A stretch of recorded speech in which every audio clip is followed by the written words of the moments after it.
Welcome to the Explainer. So today we're looking at a blueprint for something we all chase, but honestly rarely catch: the perfect day. Now, when I say perfect, I don't mean a magical day where absolutely nothing goes wrong. I mean a day where you're just in the driver's seat. A lot of us think the secret to success is just time management, right? Just squeezing more and more tasks into 24 hours. But life is a marathon, it's not a sprint.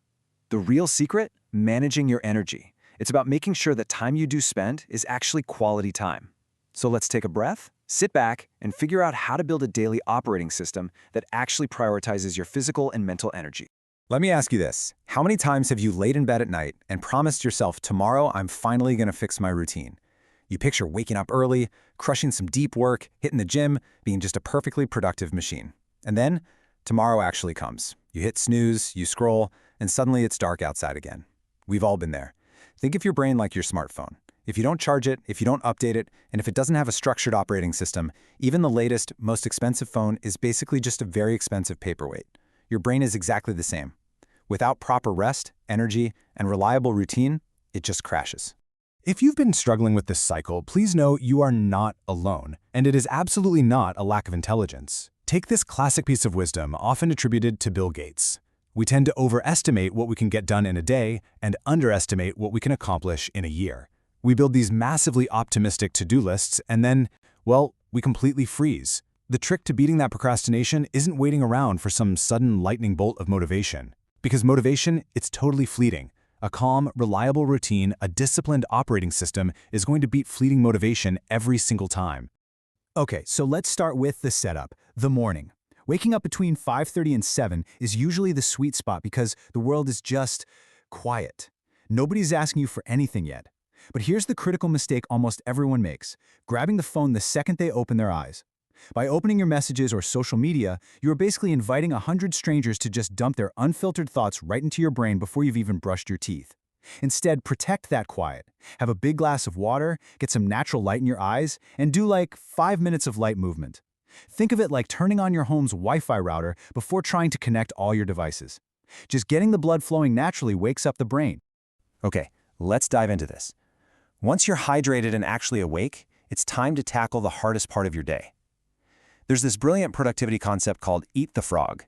It basically means doing your most mentally taxing important task first thing in the morning when your cognitive energy is at its absolute peak. If you've got that familiar knot of procrastination and anxiety sitting in your stomach over a specific project, that's your frog. You got to tackle that subject when your brain is sharpest, rather than pushing it to the afternoon when all you really want is a nap. Now the steps here are simple, but you got to give yourself a little grace in practice. You pick your hardest task, you do it first thing, and you completely block out distractions. Look, if you're writing a novel, you don't need to crank out the entire book before breakfast. Just write a chapter, or honestly, just write for 10 minutes. Doing something small for short bursts is so much easier to face. And here is a vital fact to keep in mind. One focused, uninterrupted hour in the fresh morning is easily worth 3 exhausted, distracted hours late at night. So to actually execute this frog without totally burning out, you need a pacing mechanism. Enter the Pomodoro Technique. Pomodoro is Italian for tomato, named after those little tomato-shaped kitchen timers. The real secret to time management here is literally thinking in tomatoes instead of hours. It's the perfect daily tool. It takes these massive, anxiety-inducing projects and just breaks them down into small, highly manageable 25-minute blocks of focused work, followed by short breaks. Let's walk through how smoothly this actually runs. You pick a task, set your timer for 25 minutes, you work until it goes off, and then, this is key, take a strict 5-minute break. After you do 4 of these cycles, you take a longer break. What's kind of magical about this in your daily life is how it completely reframes your downtime. When your break is restricted to just 5 fleeting minutes, suddenly, humdrum activities like making a sandwich, or stepping out for some fresh air, or even just doing the laundry become this sudden, immense pleasure. Right, moving on to the afternoon. As that morning focus starts to fade, we naturally hit an afternoon dip.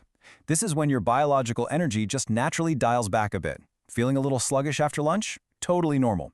Because your brain is naturally decelerating, you absolutely shouldn't waste time trying to force difficult, heavy theory or brand new complex concepts. Instead, this is where you shift gears. Use your afternoon for practice-based, hands-on tasks. Solving problems, organizing notes, or active review. And this brilliantly illustrates exactly what we're talking about. Think of the difference in how you approach afternoon work. Passively rereading notes when you're tired is basically like throwing seeds on dry, hard dirt. Nothing is going to stick. Nothing's going to grow. But active learning, that's when you take a few minutes to summarize concepts in your own words or test yourself. It's like carefully planting those seeds in rich soil. You're working with your brain, not fighting against it. So to make sure you actually pull off this morning to afternoon shift, you've really got to use time blocking. This transforms a vague to-do list into a concrete plan by dividing your day into defined periods dedicated to specific tasks. Instead of staring at an endless list and constantly asking yourself, what should I do next? You're just working straight from a calendar. This massively reduces decision fatigue. Every single hour has a purpose, keeping you from looking up at 5 p.m. and wondering where your day went. Now, what's really interesting about this slide is how it breaks down the core principles of time management. It's all about developing a personal sense of time. By auditing your natural energy rhythms, you can map your toughest tasks right onto your peak energy blocks. You're prioritizing high-return activities based entirely on when you naturally function at your absolute best. And that energy management leads us right into a foundational rule of productivity, the 20-80 principle. Basically, roughly 20% of your time produces 80% of your high-quality output. The absolute most vital tasks of your day really only take up a tiny fraction of your schedule, but they make the biggest difference. That's why protecting those peak hours, that 20%, is absolutely critical. If you waste your prime morning hours on low-value stuff, you're going to be playing catch-up all day. All right, so as the sun goes down, your brain is probably fried. And hey, that is perfectly okay. We're shifting into the evening reset now. You should not be doing heavy work here. Instead, hit the reset button with some light movement, maybe a walk or a quick sport, and lean into creative hobbies. Draw, cook something new, play guitar. Creativity acts as a natural reset for a tired mind. It fights burnout and lets you genuinely unwind without feeling an ounce of guilt. But before you completely check out for the night, do your future self a solid. Run through this rapid-fire prep list. It takes maybe 10 minutes. Pack your bags for tomorrow. Lay out your clothes. Prep your lunch. Double-check those alarms. And most importantly, plan out 3 to 5 specific tasks you want to tackle tomorrow. By writing them down, you're literally telling your brain, hey, I got this. It's on paper. You can rest now. Okay, next up is probably the hardest step for any of us these days, the digital sunset. This means shutting down the screens at least 30 minutes before you hit the pillow. I know, it is incredibly hard to put the phone away. We all want to scroll in bed, but the blue light from these devices literally tricks your brain into thinking the sun is still out. It suppresses the hormones that make you sleepy. Swap the phone for a real book, or maybe just some light stretching. Because at the end of the day, sleep is not a luxury, it's a biological requirement. Let's go back to that computer analogy for a second. Studying or working all day is like typing thousands of words into a document. But sleep is the save and process button. If you cut your sleep short to stay up working, it is literally like typing for hours and then just forgetting to hit save.